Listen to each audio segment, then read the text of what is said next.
வணக்கம்.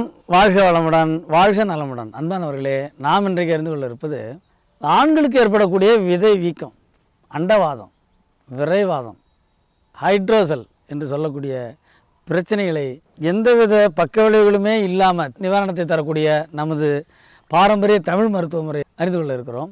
ஆண்களுடைய விதையை சுற்றிலும் பை போன்ற ஒரு அமைப்பு இருக்கிறது. அதிலே ஒரு வகை நீர் சுரக்கும். இது அதிகமாகும் போது விதை பெரியதாகும்.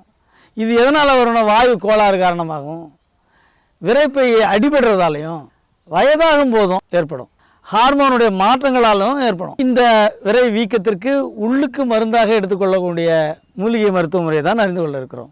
பொதுவாக இந்த பிரச்சனை உள்ளவர்கள் வாயு பண்டங்களை தவிர்க்கணும். அதாவது உருளைக்கிழங்கு, வாழைக்காய், வேர்க்கடலை, முட்டை போன்ற உணவு முறைகளை தவிர்க்க வேண்டும். இதற்கு தேவையானது கடற்சிக்காய் பருப்பு. கடற்சிக்காயை வாங்கி தோலை நீக்கிவிட்டு பருப்பு பகுதியை தான் எடுத்துக்கொள்ள வேண்டும்.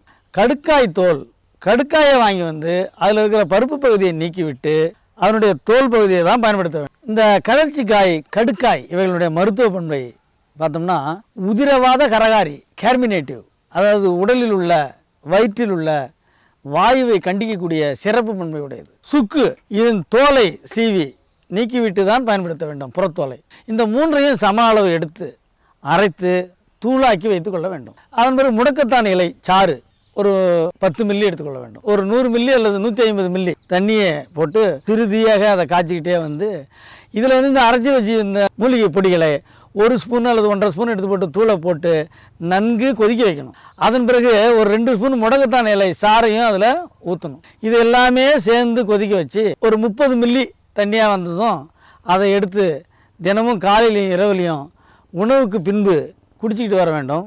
இவ்வாறு குடித்துட்டு வந்தோம்னா உடலில் அந்த விதை பகுதியில் உள்ள கெட்ட நீரெல்லாம் வெளியாகி வீக்கம் குறைந்து குணமாகும்.